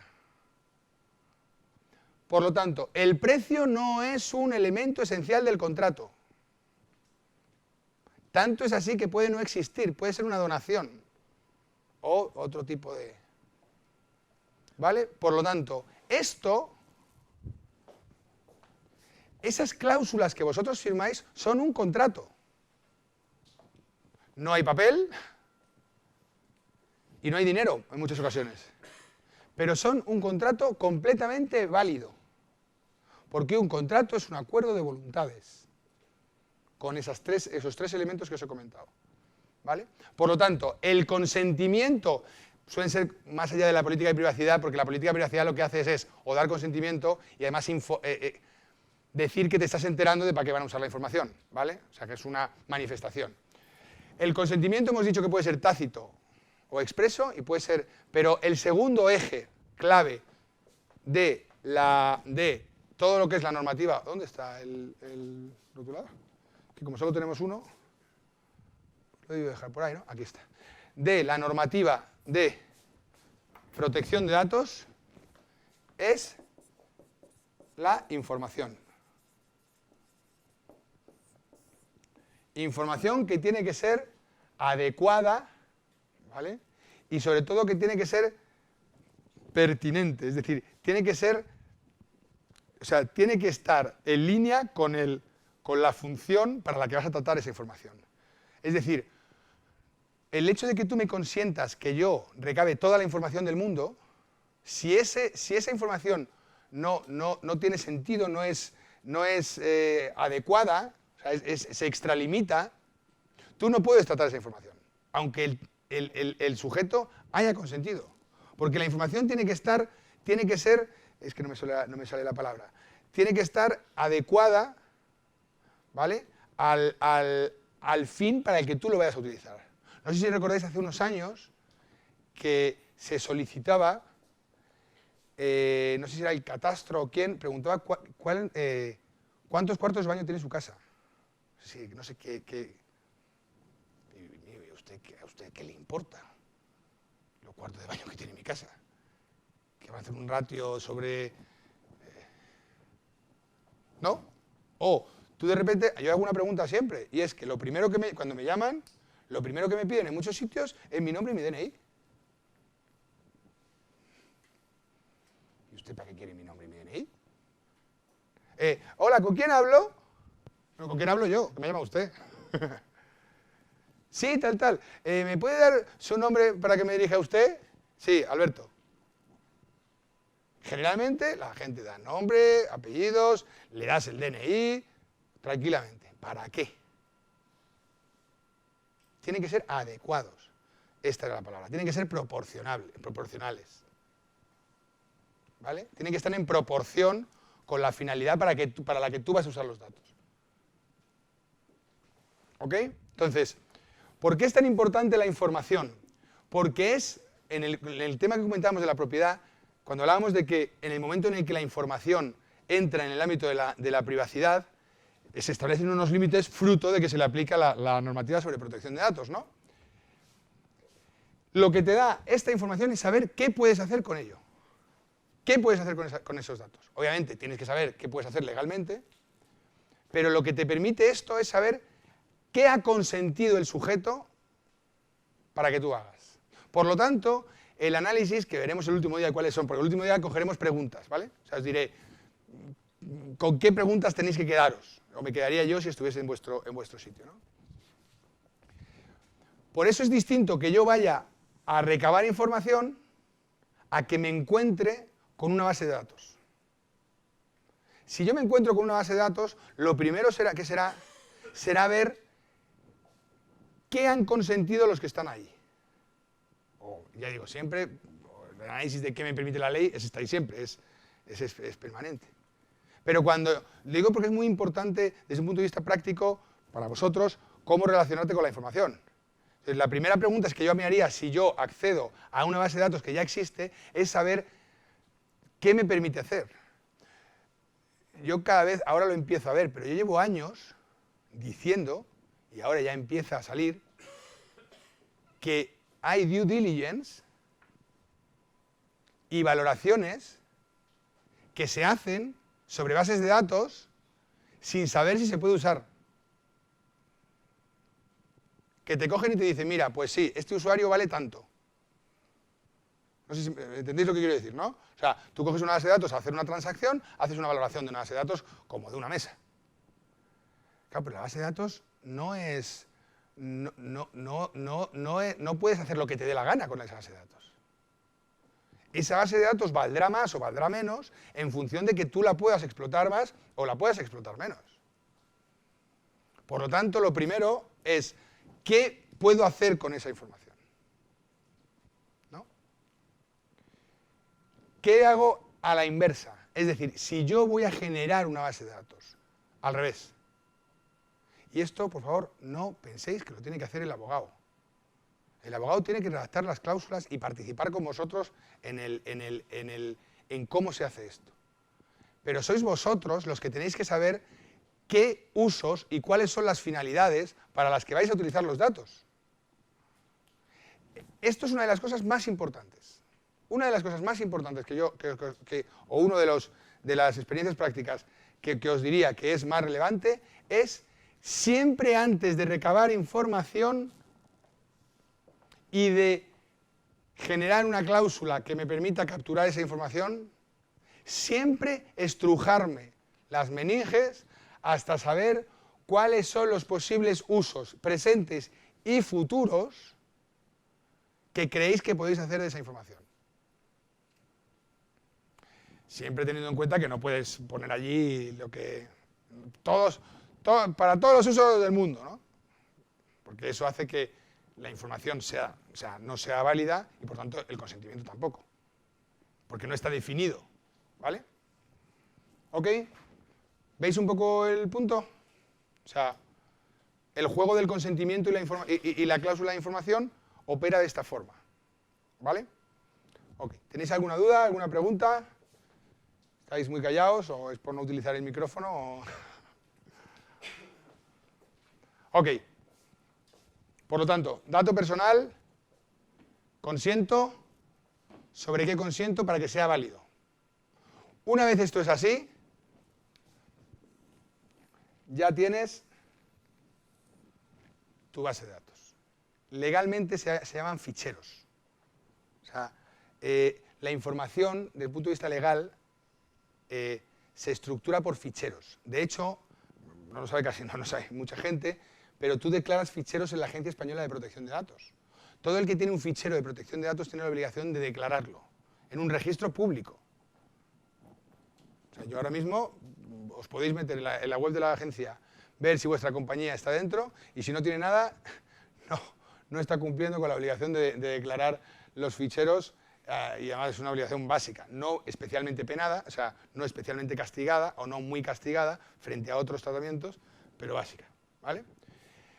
Ya tienes tu fichero, ¿ok? Entonces, a partir de ahora, ¿qué puedes hacer? Lo que has pactado, o lo que te permite la ley.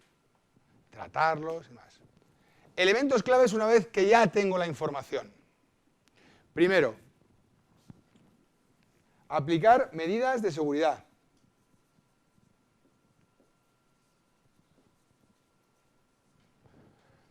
La ley establece la obligación de aplicar una medida de seguridad. Los datos, no lo he comentado antes, pero bueno, viene ahora el caso, no todos los datos son iguales.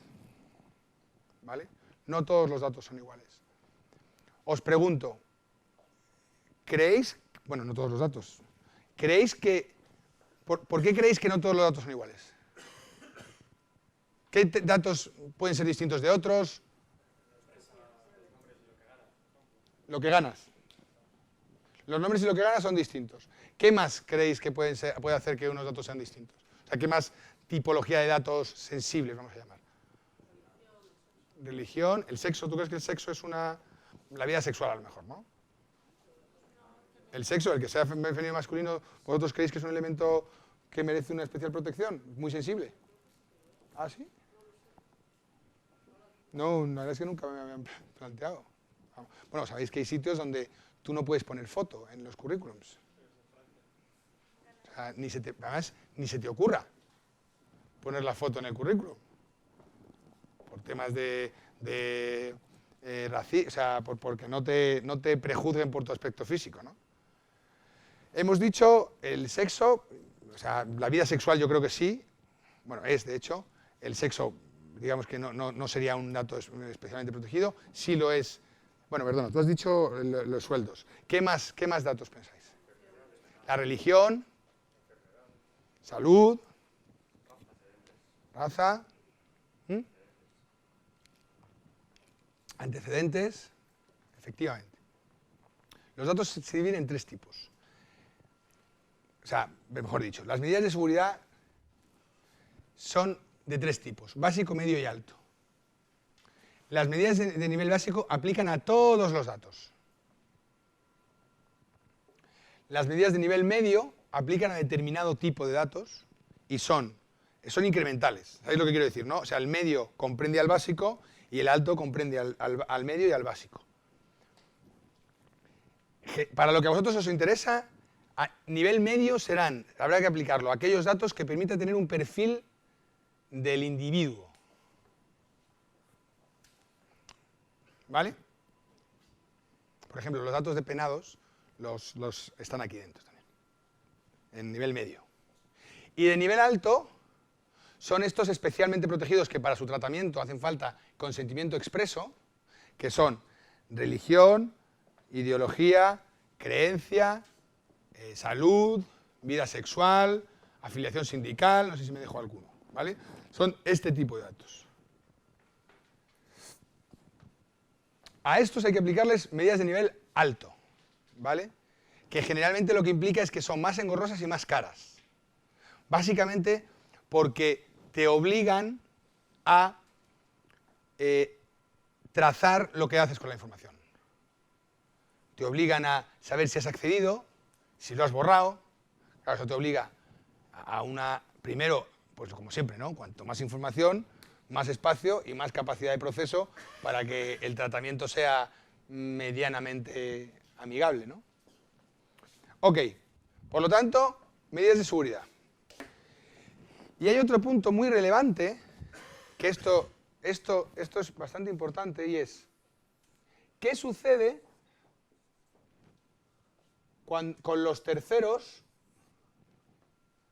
que acceden a mi información? ¿Vale? Cuando ya tengo mi información, ¿qué sucede? Hay 2 formas de acceder a mi información. Una, o mejor dicho, permitir que otro acceda, ¿vale? Uno, o cediendo los datos, o haciendo lo que se llama un encargo de tratamiento. Esto es bastante relevante, ¿eh? Porque la sanción de esto es elevadísima, lo que os voy a decir ahora. ¿Qué es una cesión? Básica, o sea, en esencia, una cesión es, yo tengo una base de datos, te la doy, yo generalmente me sigo quedando con ella, y tú, digamos que creas otra nueva base de datos, de la que tú eres titular y nacen todas las obligaciones, ¿vale? Y tú la utilizarás para lo que la utilices siendo tú responsable de ello. Hace falta consentimiento de los usuarios, ¿vale? De los afectados, que me parece, del dueño del dato, para hacer estas cesiones, de forma general, ¿vale? Hay cesiones que no hacen falta, esta cesión. Os pongo una pregunta, ¿vosotros creéis que, imaginaros que tenéis una empresa, ¿vale? Llega la policía, se presenta allí un policía y dice, deme todos los datos estamos investigando una serie de crímenes, deme todos los datos de sus empleados, de los últimos 5 años. Allí, con su uniforme y estas cosas que son así. ¿Qué haríais? ¿Se los dais? ¿No se los dais? Esto es así, Me refiero que tenéis a la pareja de la Guardia Civil sentados en la recepción. O sea, que no... ¿Qué hacéis? ¿Se los dais o no se los dais? No se los darías. ¿Ninguno se lo daríais?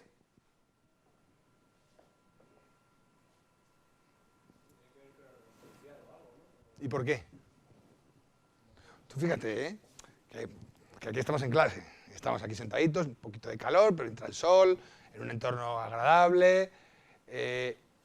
Pero tú estás en la puerta con 5 guardias civiles, vestidos de amarillo, diciéndote o guardias civiles, policía municipal, nacional, me da igual, o cualquier cuerpo y fuerza de seguridad del Estado, que se lo des. Bueno, decir que no hay que estar templado. Pero no se lo daríais ninguno. ¿En serio que ninguno le daríais los datos si te vienen y te presentan la placa? No diríais no. Esto, después de estar en clase el otro día, yo le agradezco, señor agente, su ánimo por velar por nuestra protección, pero es que esto, el artículo 18, además ellos lo han estudiado.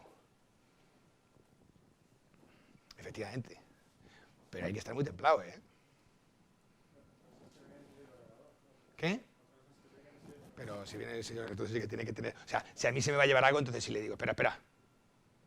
Pero si me va a recabar información... O sea, ya os digo, sois una clase de gente templada, porque esto en el 90% de los casos no ocurre con esta claridad.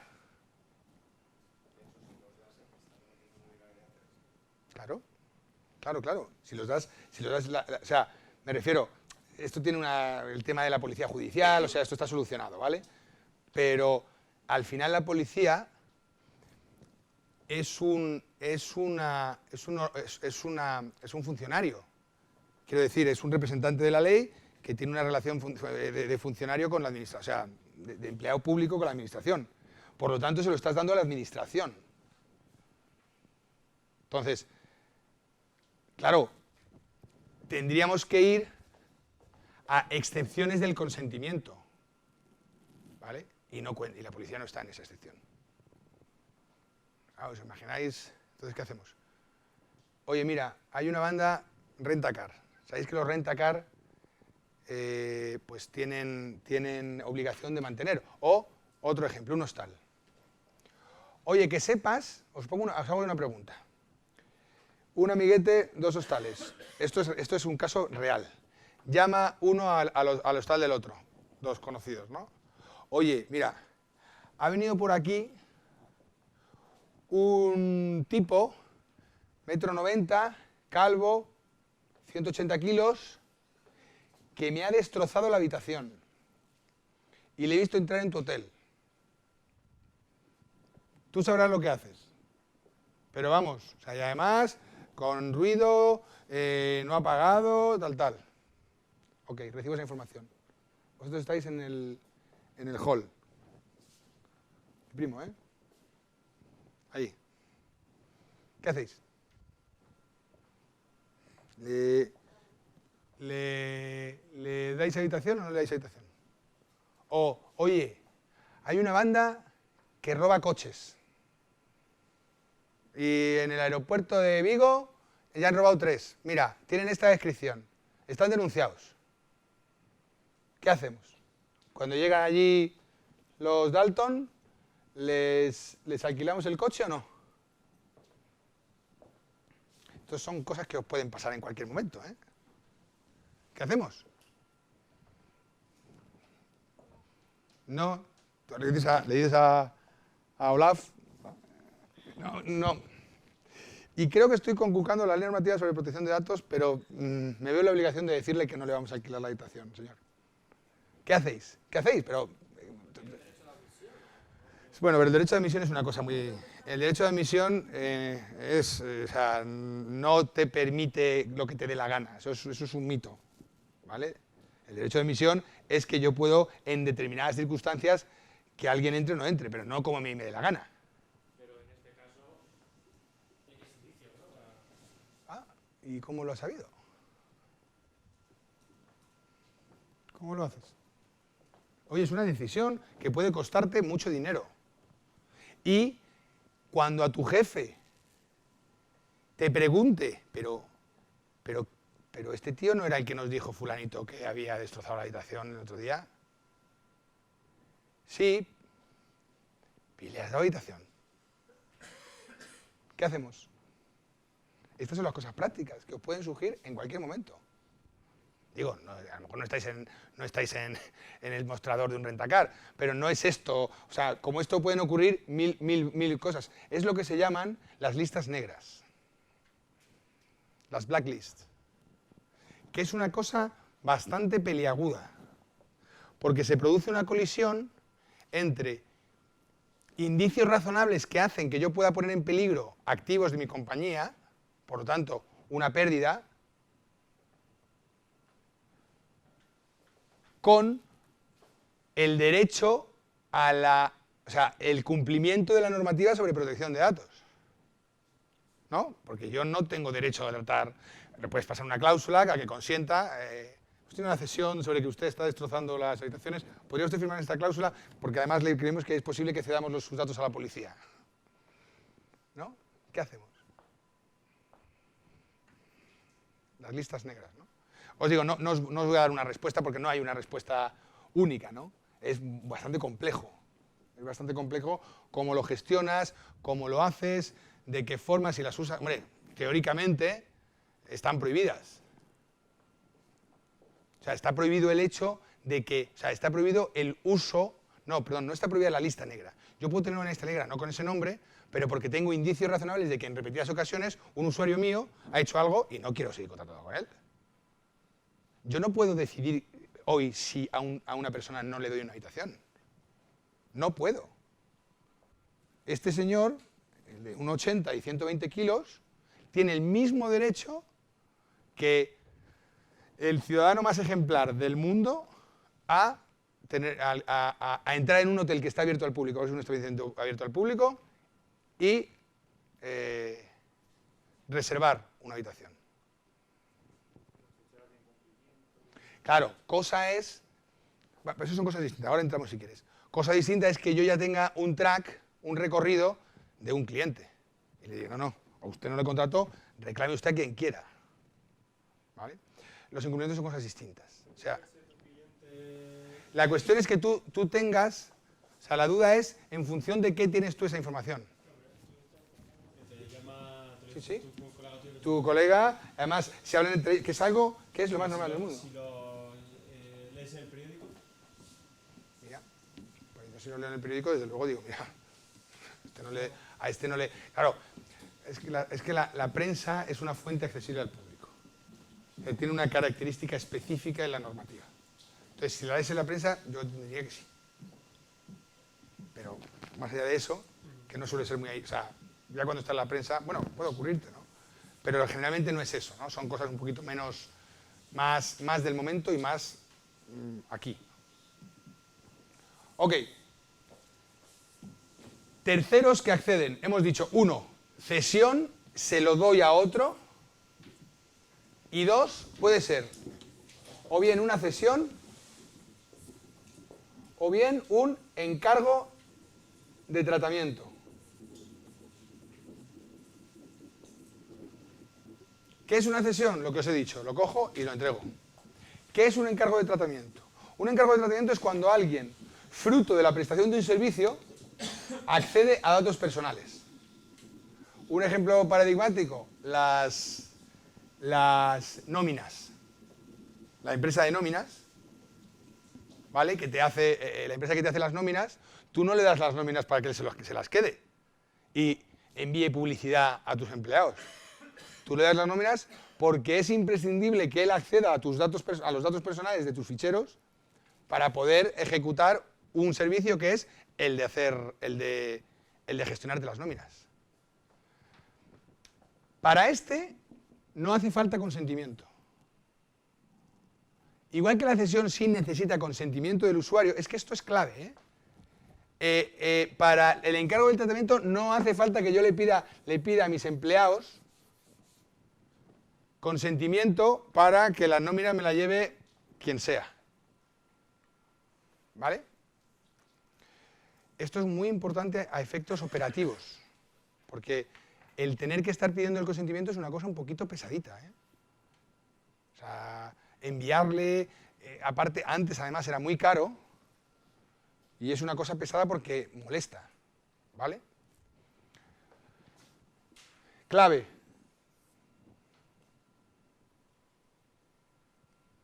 Para que exista un encargo de tratamiento, en la relación entre el titular del fichero y el tercero, tiene que venir recogido el contenido expreso del artículo 12 de la LOPD.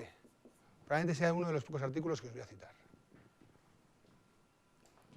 La ley obliga a que tú recojas por escrito, en un contrato, que los datos solo los vas a usar el tercero para las finalidades expuestas. Que no los va a ceder a otros, que no lo va a usar con otras finalidades, que no lo va a ceder a otro, ni siquiera para su conservación, y que en caso de finalizar la relación, los pondrá a su disposición o los destruirá. El contenido es un poco más largo, pero estos son... Perdón un segundito. Esto es muy importante porque es una obligación formal, esto es como un 1 o un 0. O existe o no existe. Y si no existe, lo que entiende la ley es que tú estás cediendo la información. Y pueden darse situaciones tan absurdas como que tú tengas un contrato en el que es meridiano que lo que tú estés haciendo es un encargo, es una prestación de servicios, todo el contrato, pero el hecho de no tener la cláusula implique que desde el punto de vista de protección de datos tú estás cediendo la información. Además, el problema de esto es que el incumplir no es un incumplimiento formal. El incumplimiento implica que se considera cesión y por lo tanto que se considera cesión inconsentida, que es una falta grave. No sé si o sea, no es que digas, no, es que me falta un papel, no es que te falte un papel, es que la ausencia de ese papel modifica la categoría o la naturaleza de la relación a efectos de protección de datos. Por eso es tan importante el tener en cuenta esto, ¿vale? Si lo voy a ceder, yo lo voy a ceder, tengo que tener el consentimiento del usuario para cederlo. Que de nuevo puede ser tácito y vendrá, de hecho, si alguna vez lo habéis visto o lo veréis, vienen en las cláusulas estas.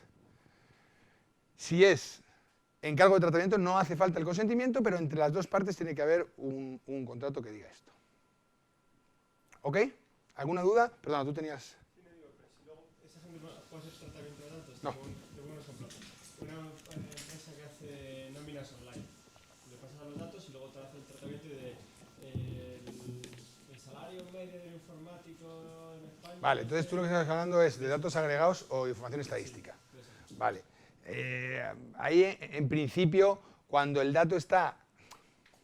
O sea, como encargo de tratamiento es un poco complicado. Como encargo de tratamiento es un poquito complicado. Ahí deberíamos ver si es posible disociar, no lo veo yo. Otra cosa es que lo haga yo. ¿Sabes lo que te quiero decir? Pero ¿me lo haces a mí o lo haces por ti mismo? Yo soy una empresa de gestión de nóminas online y tú me pasas los datos de tu empresa Y yo sobre eso hago unas estadísticas. hago estadísticas de un informe de la situación de la... Como encargo de tratamiento, un poquito... Si lo pactas, si la información está disociada, la información disociada es aquella información que deja que por un tratamiento irreversible deja de ser información, deja de ser datos personales, ¿vale? Yo lo veo complicado, habría que verlo, pero lo veo un poco difícil. No digo que no se pueda, pero habría que disociarlo. No lo sé, francamente, es que al encargado del tratamiento se le tiene muy controlado, ¿sabes lo que te digo? Y por eso se busca que solo sea. Entonces, claro, si tú lo disocias, no estás incumpliendo el artículo 12 porque no son datos personales. Y los datos agregados, habría que verlo. De todas formas, habría que pensárselo tranquilamente, ¿vale? Ok. Terceros y encargo de tratamiento. Y por último, y con esto terminamos, ¿Qué sucede más acá? Es decir, cómo un ciudadano se puede relacionar con la empresa que es titular del fichero donde están sus datos. Volvemos al principio y volvemos a la esencia. Como los datos son míos, ¿vale? Yo tengo 4 derechos reconocidos por la ley. Derecho de acceso, es decir, que tú me digas si tienes datos míos y qué datos son. ¿Vale? Me tienen que contestar sí o sí, aunque no tengan datos. ¿Vale? Segundo, rectificación. Un dato erróneo o no actualizado. Cancelación, es decir, usted no tiene por qué tener mis datos, así que elimínelos. Y oposición. Usted puede tener mis datos, pero hay determinados tipos de tratamientos a los que yo me quiero oponer. No quiero que lo haga. Siguiendo el ejemplo de mis amigos del catering, ¿yo qué creéis que tendría que ejercitar? ¿Qué derecho? Con las páginas web donde alguien ha metido mi número por error, ¿qué derecho? ¿Cancelación o rectificación? ¿Rectificación? ¿Por qué? Bueno, es que yo ya sé cuál es la empresa. No, claro, me miran continuamente. ¿Qué creéis? ¿Que he de rectificar los datos o he de decirles que quiten los datos? Entonces, Que no entraría a esto, ¿no? O sea, no afectaría este derecho, ¿no? Ya. no, ¿cómo que no? Si, desde luego que ellos tienen mis datos, está claro que lo tienen. Es como si un tío pone la página, pone datos al azar de números y de repente uno es mío. Pues obviamente tú tendrás un dato personal tuyo en la base de un tío que se ha puesto a poner datos al azar. Claro, o sea, entonces, ¿qué haces? Como lo ha metido otro, me fastidio. Ay, es que otro ha metido mi dato en la lista en los insolventes, en la lista de insolventes. Como lo ha metido otro, pues nada, no, me quedo sin créditos. No, el dato es tuyo, con independencia de quién lo haya metido. Entonces, ¿qué ocurre? Yo creo que tendré que cancelarlo si ellos no tienen ningún derecho para tener mi número, o rectificarlo si por ser un listín telefónico o lo que sea, pueden tener mi número, ¿vale? Pero chico, si no te hacen caso, hay un procedimiento especial que se llama procedimiento de tutela de derechos, que tú puedes iniciar ante la Agencia Española de Protección de Datos, ¿vale? Para que la agencia conmine a otro a usarlo, ¿vale? Y aquí terminaríamos con el proceso de la información y de los datos personales. Por hacer un resumen muy breve, información es lo primero. O sea, cuando hablamos de información, o sea, información me refiero a información, datos, de concepto amplio. Lo primero es de quién es. Si son datos personales, esto es lo que, como decía, como los flujos, ¿no? Si sí, o como el MS2, ¿no? If, ¿no? Bueno, no sé si seguirá usando eso, y es que eso es cuando el go-to y ese tipo de cosas. Si no hay datos personales, vuelves al inicio. Propiedad, es decir, un activo. Si no son datos personales. Si sí son datos personales, bajas y te metes en todo este punto. Por lo tanto, primera cuestión, información relativa a una persona identificada o identificable que consienta porque el dato es suyo o que hay una excepción legal, que esté correctamente informada, ¿vale? Una vez está dentro, que apliquemos las medidas de seguridad. Recordar que este consentimiento puede ser expreso o tácito en función del tipo de dato que esté tratando. ¿Recordáis los 3 niveles de datos que hemos dicho? Medidas de seguridad en función de los 3 niveles. Terceros que acceden, bien sea por cesión, en el que él es nuevo titular de la información, o bien encargado de tratamiento, que es alguien que me presta un servicio fruto del cual accede a los datos, ¿vale? Y por último, el tercero tiene 4 derechos, el titular del dato tiene 4 derechos para relacionarse con aquel que en su base de datos tiene la información. Bueno, espero que no se os haya hecho ni a los que estáis aquí ni a los que nos están viendo por allí muy pesada estas 2 horas, porque es un auténtico alarde para vosotros el estar de 6:30 a 8:30 un viernes de primavera viniendo a una clase sobre temas jurídicos. Me parece un alarde, vamos, muy reconocible. Y bueno, pues nos veremos en las próximas clases, ¿vale? Pues nada, muchas gracias y hasta luego. Hasta luego.